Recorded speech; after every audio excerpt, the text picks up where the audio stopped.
you guys. Welcome to another episode of Ask Alex, where this is the show where we take your questions and answer them here on this show. I'm your host, Alex Hampton, and I am so glad to be in front of the camera and doing this again with you guys. Took a very short break, but I still put out content.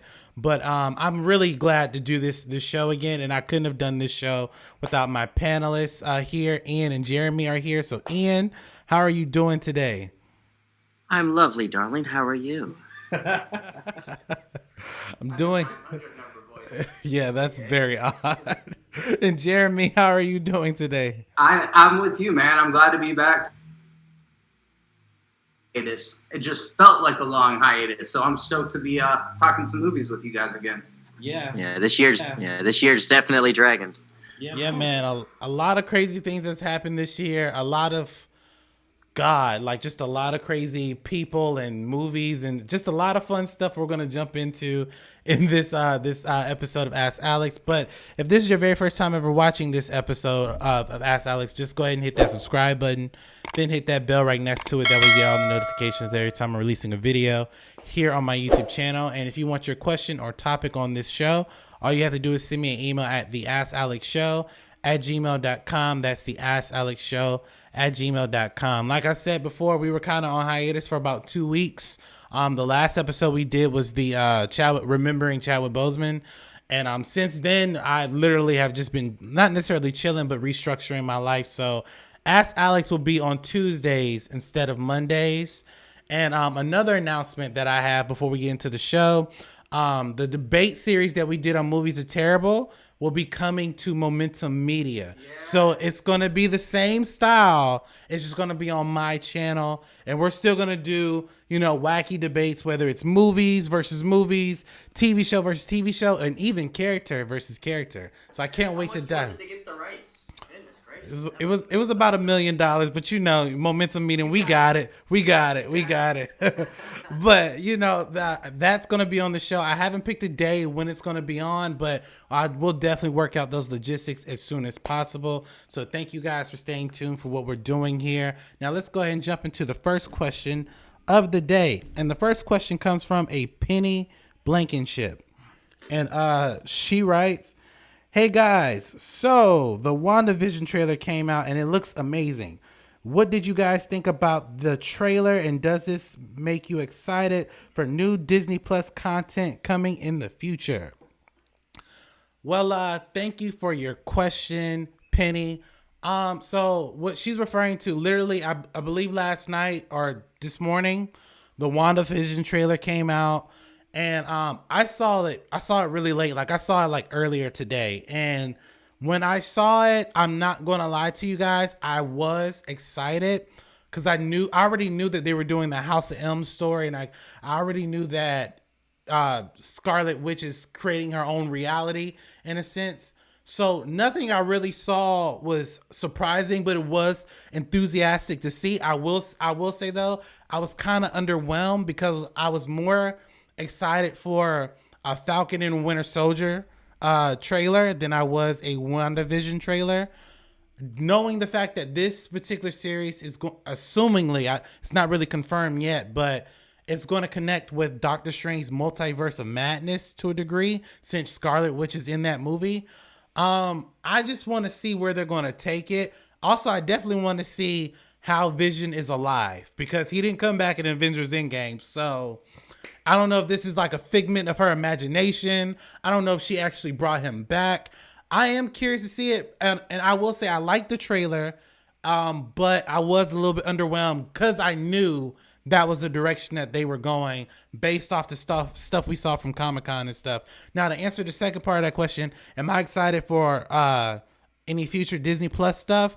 Well, until they record some new stuff, then probably. But we're really getting Mandalorian season 2 next month, at the end of next month, and then it's rumored that WandaVision is coming out in December, which I like how they're so close together. If that's confirmed, but other than that, what else you got? Like seriously, like what else do you have? So I'm excited to a degree, but if that's all you have, that's gonna limit my excitement for about 2 months, to be realistic. But Jeremy, you saw the trailer, or did you see the trailer? And if you did you like the trailer? And what are your overall thoughts about Disney Plus adding new content? All right, so I'm not familiar with House of M as a comic book. I've heard the name tossed around a little bit. I know that it's a comic book that stars a bunch of the X-Men and how Scarlet Witch plays into that almost as the villain character. If I'm not mistaken, I'm kind of just shooting in the dark here. Yeah. And going into this trailer, that's exactly what I thought. Now, and I'm speculating here, now I'm thinking that this actually takes place inside of Vision's artificial intelligence. Because there's the one line where Catherine, it's not Catherine O'Hara, it's not Catherine Watterson, but Catherine something, one of the actresses, is in a car, and she says to Vision something like, "Am I dead?" And he says, "No, what do you mean?" And she says, "Because you're dead." Right. And then I thought about it, and I'm like, yeah, Vision is definitely dead. It does seem like the story is being told from his perspective as opposed to Wanda's. So maybe, and just guessing, maybe the Wanda stuff, the House of M stuff, is going to take place in Doctor Strange's Multiverse of Madness, and this stuff is going to be Vision-centric inside of the WandaVision trailer. Only guessing. Yeah, I mean that's a good take because all we had left was from Infinity War Vision's body, and I'm willing to bet that before Shuri got done doing whatever she did to his head, I do believe there's a part of him that's still alive. So Tony even says something about that. He says something about, the best part of Jarvis and the best part of, all of these different minds together, Bruce and all of that is still in Vision, just not his physical body. As far as the trailer itself, we can get that shot of Vision flying up and looking over the city and tell, like, the budget is big. The effect shots look really good. Like, I was impressed by how much it looks like an MCU movie. Obviously, we don't need to say this, but for those of you guys at home that aren't aware, there have been other Marvel TV shows before, but this is the first Marvel Studios TV show. This isn't loosely related in the same way that Agents of S.H.I.E.L.D. is. This is the continuation of that story. So I think that's really cool. It looks like we're going through different decades, different eras. Sometimes it looks like the Partridge Family or the I Love Lucy comparison. At other times, it looked more 1970s. It goes into color. I like that Kitty Foreman from the 70s show has a role in it. I think that's pretty cool. And there was one thing, and I'm not saying this is a negative critique, but have you guys seen Pleasantville? Yes, I love that movie. Pleasantville? Yes. Oh, yeah. So the movie starts off in black and white in like the Leave It to Beaver style, very utopian view of what the 1950s were. And then as the characters start to get woke and like awaken to their actual humanity, they start to come into color. And it does that same thing on the WandaVision trailer. So maybe it's an homage. I mean, a lot of it seems to be, but there was definitely some recognizable imagery. All in all, I'm just as excited to see the show as I was before seeing the trailer, but I got a really big kick out of seeing the classic costumes on both Wanda and Vision. That was dope. That was definitely dope. That's my I like that take a lot, actually. The fact that it could be split between the two of them, I prefer that than one or the other. Oh, yeah. That was dope. That was definitely dope. Seeing that was a huge callback, really huge callback. I saw a meme today that this is Marvel's version of Get Out, where Vision is literally trying to get out, like, because he doesn't know what the hell is going on. But yeah, I think that it's going to be an interesting show. Ian, did you see the trailer? And if you did, what did you think about it? Well, first, before I give my opinion on it, I wanted to say that I read this article a while ago, which I just kind of pulled up, that some of her visions in this show are going to be based off of classic sitcoms. Maybe she's just trying to reenact a perfect family for herself from what she's seen on television, because we know this girl has a sad past. Her family died, her brother died. Yeah. She saw her freaking lover die in front of her, then she was locked up too. Like, it was crazy. But like, they're going to be basing some of these shows off of or her visions off of I Love Lucy, the Dick Van Dyke Show, the Brady Bunch, Let me see. That was on when I was a kid, basically. Oh yeah, he remembers I Love Lucy. Roseanne, The Connors, Family Ties. The Connors. Oh my god. That's what we need more of, Roseanne. Oh yeah. Wow. So what? And I was hearing Fresh Prince and of course Full House as well. And one of them. Nice. And that interesting that it's going to try to do a Full House one because their sisters are actually the Olsen sisters. So Word. Yeah, she's the little sister of the little girls from Full House, the Olsen twins. Oh, yeah. Wow. She looks just like them too. But yeah, they're gonna put that in there. That's very interesting. That is interesting. My opinion on it though, I loved it, man. I thought it was very trippy, and believe it or not, some of my favorite movies are like sci-fi, and this is definitely showing some sci-fi elements.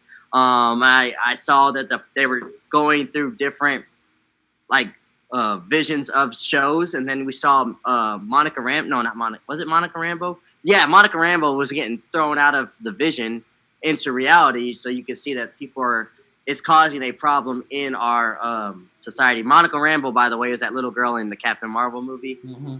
Yeah. Oh, that's who that was? Yeah, that's her as an adult. Cool. Yeah. Cool. So apparently what's going on is causing a problem in the real world, and in the comics that they say that Wanda has the effect to warp reality, just like, of course, Doctor Strange does. And that's a good tie into the movie that's coming out. I kind of disagree with Jeremy. He has his theory that it's going to be, from Vision's perspective, maybe to an extent. Somebody I saw a YouTuber made the point that that scene where before he died, or when they were hiding together, they were saying that I feel you, I feel you. Mm-hmm. These are characters that are based off of the Infinity Stone. Her powers come from the Infinity Stone that he was wearing, so they are kind of connected. And there was the end of Endgame when she was saying that they both are proud of us. The way she said that was like she feels his presence, she feels his energy, and that might be coming from the effects of the Mind Stone, which these guys still have their powers, so the Mind Stone is still in them, no matter if the Infinity Stones are brought back. So I think it's going to be coming from both their perspectives, and I think it's going to be interesting of how they bring him back. I think he is still kind of alive, like Alex was saying, just in a different form. Kind of like how they could bring Ultron back.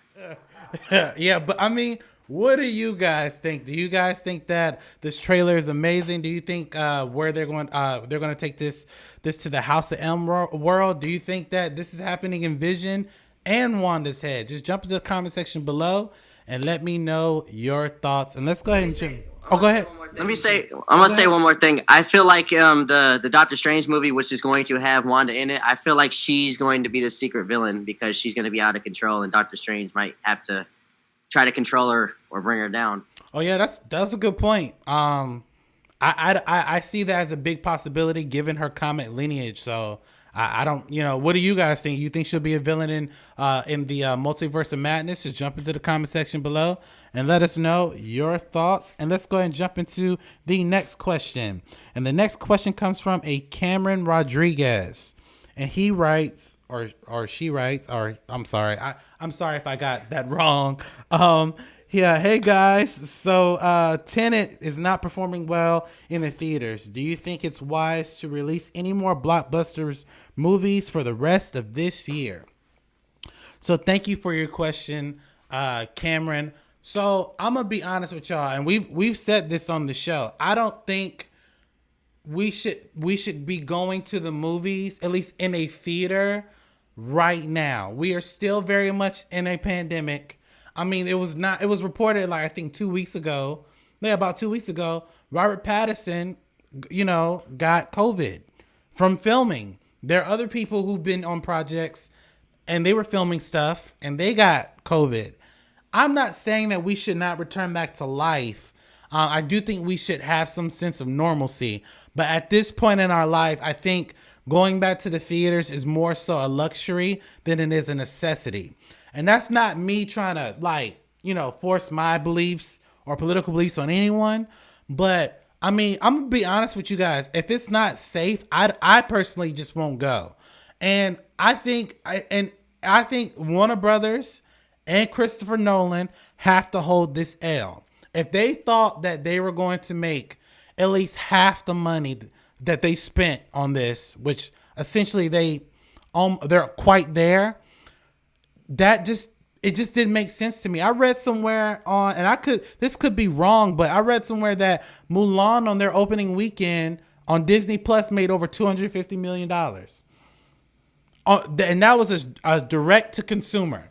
They also had a theater release in some parts of China, but that was direct to consumer. There was one studio that did it the right way. Just one. And I'm going to give you guys that one studio. It was Universal. Universal said that they were going to release Fast and Furious 9 in April of this year. When they heard that this Corona stuff was going around the world and essentially not stopping, they decided we're going to move this $1 billion property next year, where hopefully we'll be in a better position. Hopefully, I say that very loosely. When I look at Tenet, that was supposed to be, if not a $1 billion movie, but almost a $1 billion movie. And I have to say, I have to give that L to Chris Nolan and Warner Brothers. Now, to be fair, no one expected this to happen. I get it. But if we're being realistic, a lot of people that I've talked to, friends and family, they're not going to the theaters because it's not a necessity. They're either going to the grocery store, work, school, whatever. And if they are having fun, it's at a minimal level. I recently went to the drive-in. I'll never go back again, but I went to the drive-in because I know I'd be in my car. I wasn't around. I went to go see Tenet. Okay, and that's right. I wanted to know about that experience. It wasn't. I went to go see Tenet, oddly enough, and I left 15 minutes into the movie because I couldn't hear a word that they were saying.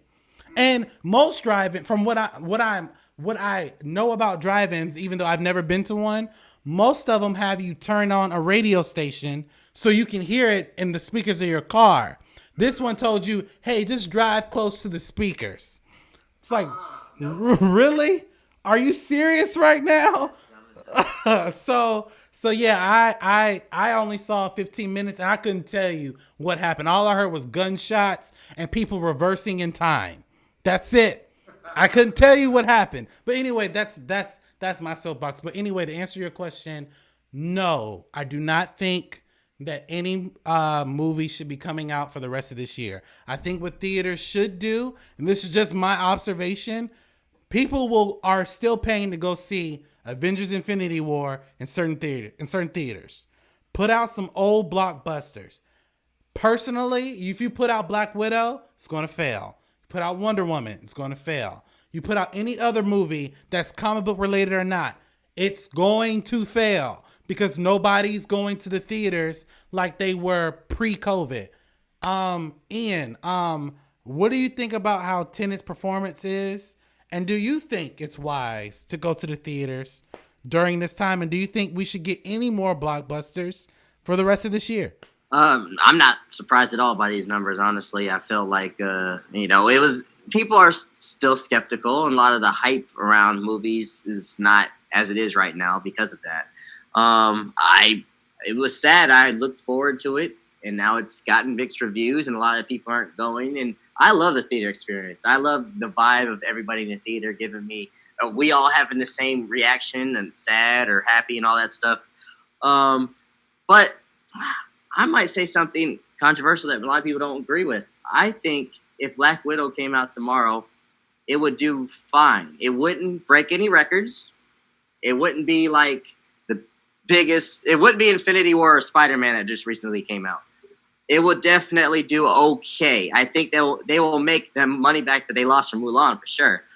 Just because of the hype around Marvel movies, man. I feel like a lot of people will risk it all for some Marvel, Star Wars, or anything DC. Tenet, of course, it's Christopher Nolan. He has an acquired taste. He's really, really famous and popular, but he still has an acquired taste. He's not going to bring in kids and, the whole family like a Marvel movie will. So I feel like they might make their money back for it, but they're not going to, do crazy, crazy numbers. So I'd say, not that I support it, because I'm skeptical about going to the movies. I'm on the fence about it. I just got to see what the vibe is. But I'm not going to say no, but I'm not going to say yes either. But I'm for them putting it in theaters if they want. I mean, unpopular opinion. I get it. I see where you're coming from. I get where he's coming from. I don't necessarily agree, but I see where you're coming from because it's. I do agree with the point that he made that if Black Widow were to come out tomorrow, that people will be going to the theaters solely because it's a Black Widow movie. My disagreement with that is that I want to say out of 23 movies, maybe 14 or 15 of them have hit $1 billion. I don't know if Marvel is going to be like, do I really want to miss that? Then again, I could be wrong because I don't work for. Okay. So this is an argument I had one time with Andy Signor. Mm-hmm. So if you only make $1 billion, is that a success? I thought it's a success if you made back your money and some. Well, no, I agree with that, but according to Marvel's track record in terms of their movies, they don't. Aside, the only movies I can think of that made less than $1 billion: Ant-Man and the Wasp, Ant-Man, and like the first Iron Man, and I believe Iron Man 2. I can't think of. I would say those are all successes, even if they didn't hit the beat. And they were successful, but I'm just saying like. They have a track record of hitting that. Like no one expected. At least I didn't expect Guardians of the Galaxy to hit $1 billion because it was an unknown property, but it did. And I think that with Black Widow, since she's already familiar in the MCU, I think they want. I mean, if I'm being honest, if I'm a studio and most of my not independent, but standalone movies have made $1 billion, Captain Marvel included. I would want, that movie to hit $1 billion too, but that doesn't mean if it makes its money back, marketing and the actual budget for it, that is a win. It's also not what they expect though. Of course not. Nobody expects it. But Jeremy, I know you went to the movies to go see New Mutants and Tenet, and I know that you've been going to the theaters and enjoying those things, but do you think that it was wise to put out Tenet or any of these other movies throughout the rest of this year? So Tenet was a $205 million budget. As of right now, it's made $250 million. It really does raise an interesting question. And when you've got such high stakes, when we're talking about 200 million versus $1 billion, what is a success, right? I agree with both of you. I think the truth of the matter is, as long as you cover the cost and then you cover the marketing and you do more than break even, good job. However, I also agree with Alex that there's a graph and the shareholders are all looking at the trajectory and they're making projections. They're saying, this movie should, by all accounts, like let's look at Batman versus Superman. That's a good example. This movie should, by all accounts, hit $1 billion. Yes, it should. And then regardless of if it made its money back, it's going to be a disappointment, but more to people like us, because as long as you're not eating shit, you did a pretty good job. Like Blade Runner 2049 is one of my favorite movies. Mm-hmm. Tenet is legit one of my favorite movies. I thought Tenet was badass. I'm going to be honest, Alex. You left after 15 minutes and don't know what's going on. I stayed the whole 2.5 hours. I still really couldn't tell you what was going on. Shit's crazy. It's really, really good though. It's a well-made film. Ian, you bring up an interesting point, and I don't want to get too overgeneralizing and stuff, but Christopher Nolan is one of these directors that on the internet, he's got more cultural clout than almost anybody. Like, people look at Denis Villeneuve, they look at Christopher Nolan, and then some people, Zack Snyder, there's that kind of fervor for him as well. But those are like the three most beloved directors according to the internet. But that doesn't always translate out to the broader world, right? Right. You look at a movie like not Captain Marvel, like Black Widow, and you're like, that has mainstream appeal. Like everybody in America, red states, blue states, maskers, anti-maskers, all of them love some Marvel movies. Mm-hmm. So I do see it doing much better than something like Tenet. Now, to kind of bring it back to the main point here is Marvel's in a situation with Black Widow, right? Mm-hmm. We already know what's going to happen to her. She dies. We've seen it happen already. Oh, yeah, that could bring down the value. Yeah. Her fate is already known. Mm-hmm. With Black Panther, we have this huge push. Marvel is releasing their first film led by an African American. Boom. That's going to get you $1 billion easy because you're bringing out audiences that don't always go to the movies. Mm-hmm. It was a fantastic film, but I'm saying as far as the marketing perspective, they have this interesting angle. With Captain Marvel, hey, first female-led MCU movie, bam, look, we're bringing the progress. $1 billion, boom. What do they got with Black Widow? They got a dead superhero that's been in movies for 15 years, that's never had her shine, that's never had a solo movie. One of my favorite characters in the MCU, and I think they did her a wonderful justice in Endgame by giving her that moment. She's deserved that moment for a very long time. Mm-hmm. But this is one of those situations. It's so unique because we already know what happens to her. They're trying to put over Florence Pugh as the new Black Widow, and so that moving forward, we have this new character that kind of takes her place. It's all very interesting to the point of do I think there needs to be any more major releases this year? You know, the Tenet marketing was big movies are finally back in the theaters. And it's like, yeah, but nobody's going to see them. I don't see anything doing real well. But the idea that Tenet was an abject failure, I think, is a little oversimplifying the fact that it actually did make its money back. So Warner Brothers can wipe their hands of it and walk away and not have taken a $100 million loss on it, which is, you know, considering the circumstances, that's a W to me. So in my opinion, that's technically a win over Mulan. People are saying, you know, Mulan made a little more, but Mulan's budget was crazy. But wait, do you know how much? I think the budget. See, we're counting the budget, the $205 million. That's what cost to make the movie. There's also saying that Warner Brothers spent an additional $200 million on marketing. So they have to break to break even. They have to hit over that $400 million. So like, in my opinion, they're screwed. Yeah. Oh, and Mulan made $200 million, but Mulan's gonna lose money. They lost money. They lost money when they put it on Disney Plus. Because after that week, I don't hear any more reports about people watching it. Did y'all see it? Yeah, I saw it. Yes. Really? Yep. Was it good? No, are you talking about the movie? Oh, no. I didn't see the movie. Nah. My mom watched it.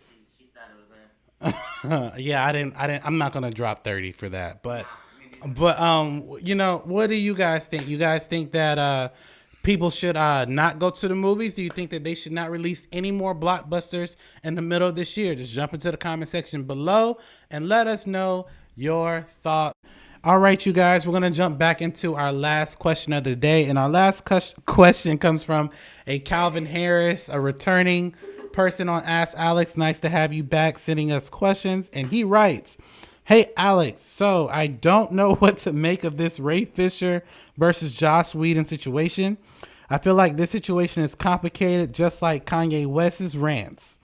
What are your thoughts about Ray Fisher and his comments towards WB and Joss Whedon? Well, thank you for your question, Calvin. I will say this, before I give you my opinion, me and Ian, we did an episode of Ask Alex addressing this, and essentially we didn't take a side. We were just basically saying, why is this even going on right now? Like, does this have to do with the Snyder Cut? Like, why come out now, 5 years later, if memory serves, that when the first Justice League movie came out, why speak about this now? I didn't form an opinion about it then because, again, I didn't know really what he was talking about other than just the vague remarks that he made. Now, I will say in your question, I cannot compare the insanity things that Kanye West has done a comparison to Ray Fisher. I mean, Ray Fisher has never urinated on any of his awards, so I can't compare that. So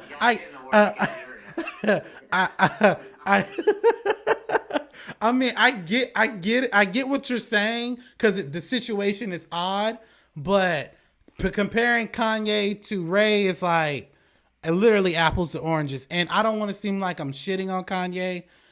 I have nothing but I don't even have respect for you. I'm sorry, no, I don't. But I'm being honest with you. I'm just praying for you, my brother. But anyway, to address this situation, after everything that has shooken out so far, and we kind of talked about it in our group chat, I kind of believe Ray. Because I look at it like this. Since Justice League, we have not seen him in anything cinematically or on TV. I've seen him, oddly enough, Ray Fisher was in Orlando doing commercials for the Wax Museum because he has a statue of himself at the Wax Museum here in my city. So I remember him being here shooting commercials for that. Aside from that, he did Broadway stuff. We haven't heard anything of his career building. I find it very hard to believe that he would come out and say all this stuff just to boost a career that essentially didn't elevate since Justice League, in my opinion. And that's not the shit on Ray Fisher. And Ray, if you're seeing this video, I am not like other YouTubers who are going to shit on you, but I'm going to hear you out and say, hey, you know, Hey, I'm not gonna go there, but there's a particular YouTuber out there, I won't say who, is just shitting on you for no reason. But okay, anyway, but but anyway, I will say though, at first, I'm not gonna lie, I was like, hey, I don't know where this is coming from, so I don't know what to make of it. And again, like I said before, I find it hard to believe that he would come out and attack Joss Whedon and WB for accountability issues when it hasn't done anything to his career but make him look a certain way. And to me personally, I don't believe sensible people are willing to destroy their career over something like this. I don't believe that. I don't believe Ray Fisher I don't believe he has Kanye West sense. I believe he's a sensible person that says, listen, this shit happened to me. I'm talking about it now, and this is the way I'm going about it. Now, do I agree with how he's going about it? No. I think he could have went about it a different way. But to call him a liar or to call him like this isn't true, I don't know if I can wholeheartedly say that because I don't see this thing helping his career at all. Before I pass it down, I will say this. I have not heard any bad things about Joss Whedon. But I can say Joss Whedon, he's a director. He's a creative.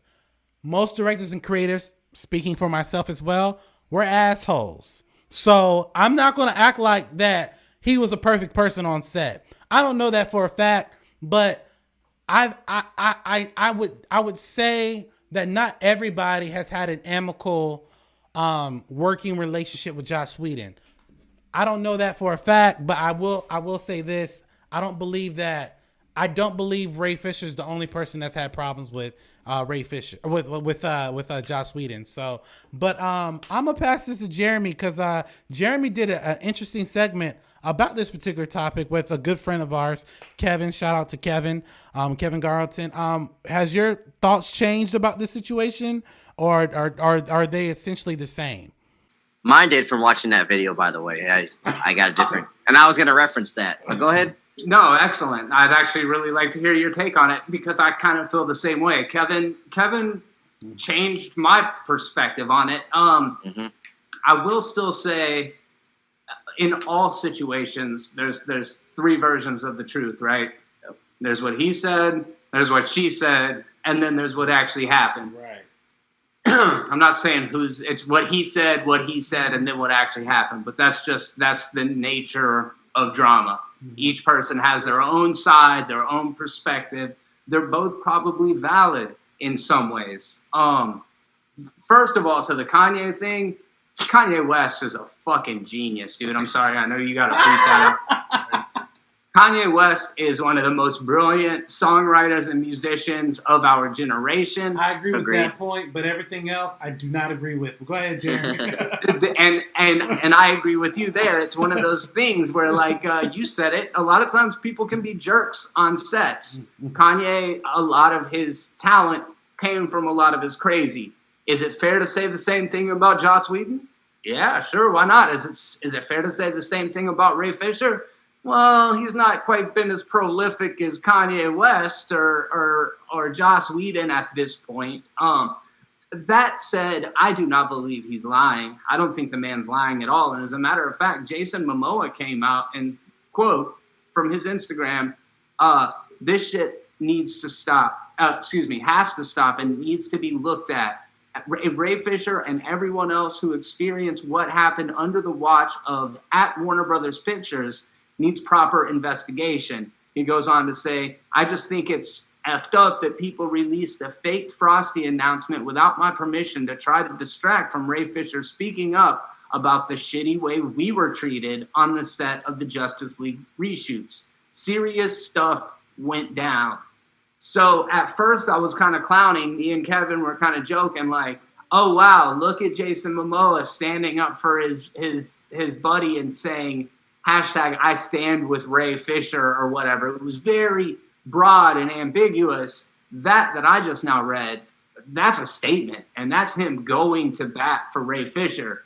So again, was there some mistreatment going on with Jeff Johns and with Joss Whedon on the set of the reshoots of this movie that costed hundreds of millions of dollars with jobs and reputations and entire studios on the line? Yeah, man, I'm sure it was a very tense situation.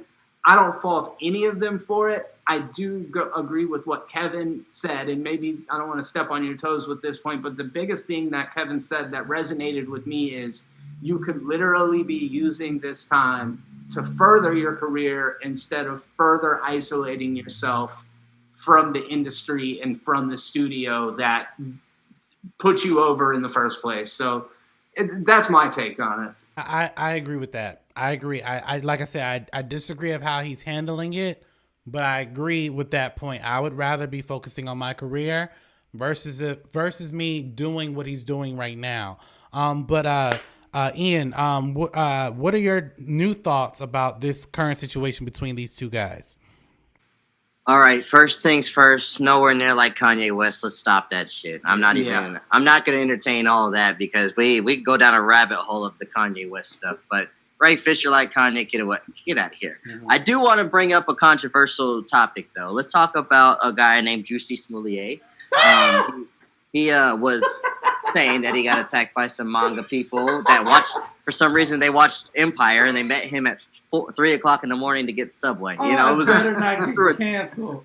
It's so ridiculous. So I remember when that news came out, when he was saying all that stuff. A lot of people jumped on his back to like say, "Oh, we got your back, and we're not going to stand for homophobia or racism." I, like Dave Chappelle, immediately called bullshit. I didn't say nothing though. I know it's the popular thing to jump on like a trending hashtag or call out homophobia or racism, but that story did not sit well with me. Like everything Dave Chappelle said in the throwing stones thing, exactly what I thought. It was ridiculous. Sticks and stones. Sorry. Later we found out that it's big likely that he made the whole thing up. I'm going to say allegedly because he's going back to court over it, so I'm not one to get sued if I got wrong. But we know, not real. It didn't really happen. So he made this up. So that being said, I waited till wait a little bit longer when BS came in my head, and then the real story came out. This one, I think I felt the same way in the beginning. I was like, you know what? I'm going to wait a little bit more until I say something. Yeah. Because this is a wild accusation that, a lot of people are not backing up at the moment. So I'm not going to be anti or against. I'm going to wait and see. And then I think in the same week, because only thing I had to say about it was I didn't like how he was doing it. I thought it was kind of stupid and childish how he was handling the situation. Okay, but then the week came out where Jeremy and Kevin did a video, and then also Jason Momoa said something. I think that those two things right there changed my mind, because what Kevin said in this video, which you should all check out on Jeremy's channel, is he said that he was in a room with Josh Whedon at like a Comic-Con for a good hour. And I agree with what he says. He's like, when you have a conversation with somebody or you hear them talk for an hour, you get to see a sense of who they are. And he said Josh Whedon is an asshole. He said he got that. Not saying that makes him a bad director or a bad person overall, but he could see why somebody would say that. So I agree with that point wholeheartedly, because I'm the same way. If I feel that vibe, I could probably figure you out about an hour of conversation, like if you're swaying one way or the other. And then the whole support from Momoa came out, and I was like, okay, this is not just an actor that was on set, but this is one that's not on Ray Fisher's level. This is one, if he refuses to do work, they're going to lose some money. Yeah. Ray Fisher is very expendable. They can hire me tomorrow. People will be like, oh, it's Cyborg. But no, if they get rid of Momoa, it's a wrap. So for him to throw it all out right there, they're probably going to be like, okay, Momoa, calm down. We don't want to upset you. The ladies love you. You make us a lot of money. Let's see what he's talking about. I feel like his voice, along with like Gal Gadot, have a lot of like pull in the WB. Whatever the wind shifts in their favor, they got to follow it. So the fact that he gave it awareness and Kevin's analysis, I think I'm going to publicly say now the opposite of the Jesse Smollett thing. I stand with Ray, which it does break my heart. I do like Josh Whedon's movies, and I had never heard that he was a jerk off when it comes to people that worked with him. But it does seem like it's looking toward that he's right. And I'm not going to make 30 billion videos about it for no reason. I got better things to do in my life. Yeah, not going to do that. Not talking about anybody in particular, but definitely not going to do that and call Ray Fisher names. Like, not.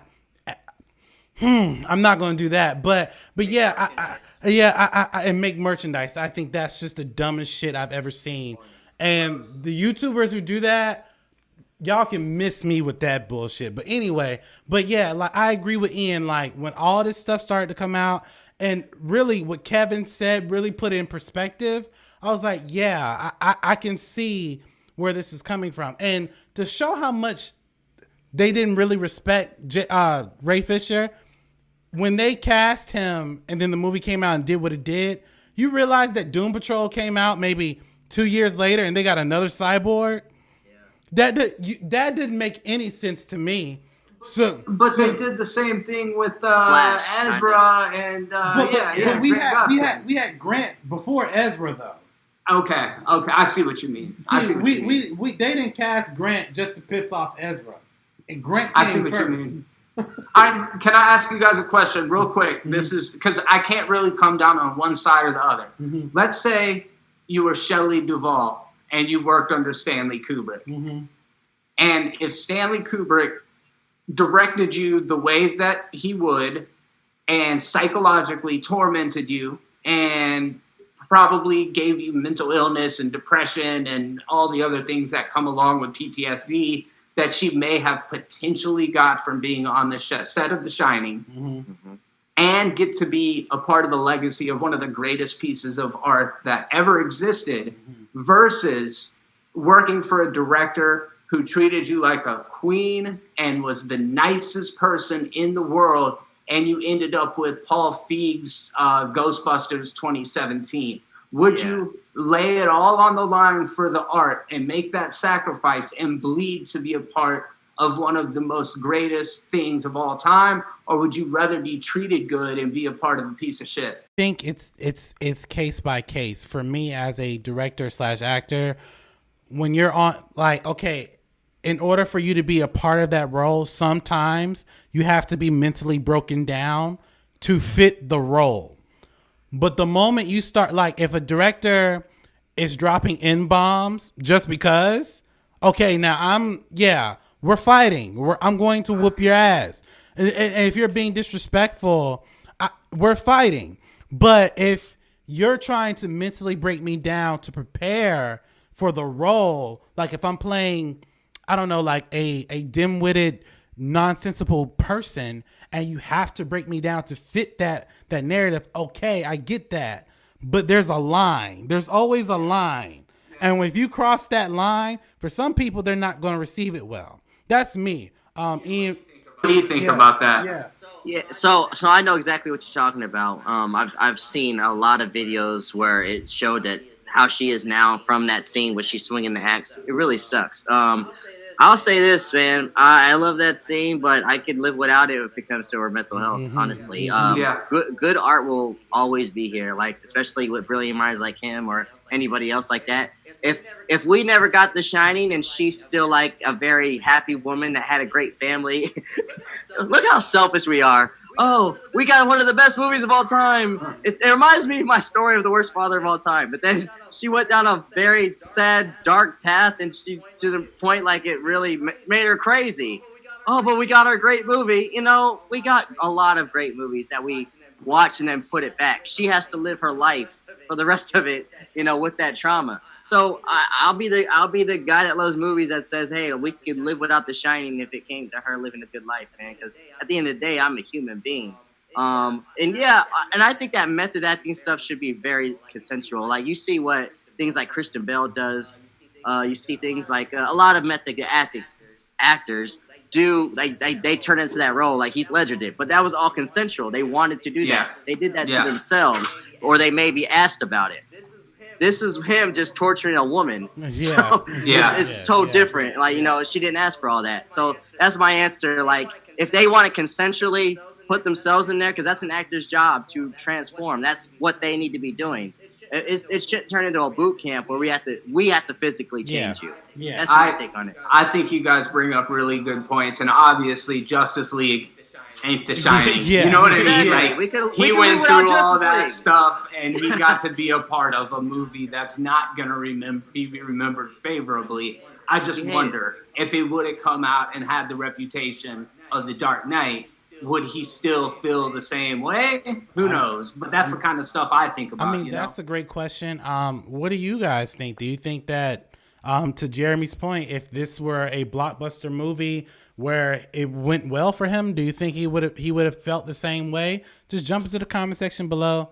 Let us know your thoughts. Had an amazing show with my amazing panelists today. Jeremy, where can we find you on social media?